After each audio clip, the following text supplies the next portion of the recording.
தமிழீழ இனப்படுகொலை நடந்து 15 ஆண்டுகள் முடிவுற்றிருக்கின்றன. இந்த 15 வருடத்திலே ஈழத்தில் நடந்தது இனப்படுகொலை என்று பல்வேறு ஆவணங்கள் வெளியாகியிருக்கின்றன. இலங்கை அரசு இனப்படுகொலை குற்றம் புரிந்திருப்பதற்கான பல்வேறு ஆதாரங்கள் இன்றளவும் வந்து கொண்டிருக்கின்றன.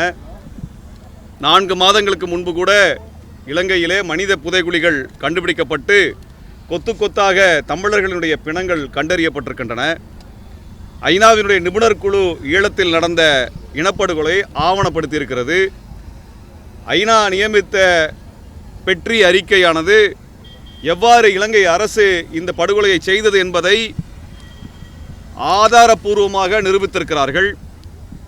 இப்படியாக தொடர்ச்சியாக இலங்கை அரசு குற்றம் செய்து வந்ததை ஆவணப்படுத்திய பல்வேறு அறிக்கைகள் வெளியில் வந்த பிறகும் கூட 2015 ஐநாவிலே கொண்டு வரப்பட்ட ஜெனீவா தீர்மானத்தின் அடிப்படையில் இலங்கை அரசு ஏற்றுக்கொண்ட எந்த நடவடிக்கைகளையும் இலங்கை மேற்கொள்ளவில்லை என்று ஐநா அறிக்கை வெளியிட்டிருக்கிறது. நேற்றும் ஐநாவினுடைய மனித உரிமை அவையிலிருந்து இலங்கையில் குற்றம் தொடர்ச்சியாக நடந்து கொண்டிருக்கிறது, குற்றவாளிகள் கைது செய்யப்படவில்லை என்பதை ஐநாவின் மனித உரிமை ஆவணம் வெளிப்படையாக தெரிவித்திருக்கிறது. ஈழத்திலே முள்ளிவாய்க்கால் நினைவேந்தல் நிகழ்விலே சர்வதேச மனித உரிமை அமைப்பான அம்னெஸ்டி இன்டர்நேஷனலினுடைய தலைவர் பங்கெடுத்திருக்கின்றார். அங்கே நினைவேந்துவதற்கான நெருக்கடியை இலங்கை அரசு தொடர்ச்சியாக கொடுத்து வருகிறது. இப்படியான ஒரு சூழல் நிலவி வரக்கூடிய இந்த அவலமான நிலையிலே இலங்கை அரசாங்கத்தின் மீது இனப்படுகொலைக்கான சர்வதேச சுதந்திர விசாரணை கொண்டு வரப்பட வேண்டும் என்கின்ற கோரிக்கையும் சுதந்திர தமிழீழத்திற்கான பொதுவாக்கெடுப்பை நடத்த வேண்டும் என்கின்ற இரட்டை கோரிக்கையை தமிழினம் தொடர்ச்சியாக வலியுறுத்தி வருகிறது.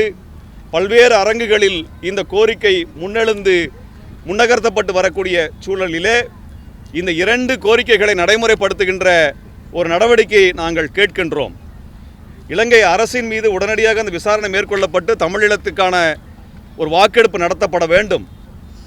இல்லாமல் போனால் இனப்படுகொலை தடுப்பதற்கான எந்த நடவடிக்கையும் சர்வதேசம் மேற்கொள்ளாமல் போனால் பாலஸ்தீனத்தில் நடக்கக்கூடிய இனப்படுகொலையை போன்று தொடர்ச்சியான இனப்படுகொலை உலகெங்கும் நடக்கும் என்கின்ற அச்சம் எங்களுக்கு இருக்கின்ற காரணத்தினால்தான் இத்தனை ஆண்டு காலம் இந்த கோரிக்கையை நாங்கள் தொடர்ச்சியாக வலியுறுத்தி வந்தோம்.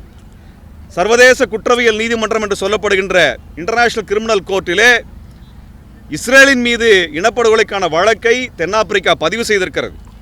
அதுபோல இலங்கையின் மீதும் இனப்படுகொலைக்கான வழக்கை இந்தியா பதிவு செய்ய வேண்டும், தோழமை நாடுகள் பதிவு செய்ய வேண்டும், மனித உரிமையை மதிக்கக்கூடிய நாடுகள் பதிவு செய்ய வேண்டும் என்ற கோரிக்கையை இச்சமயத்தில் நாங்கள் மீண்டும் நினைவுபடுத்துகின்றோம்.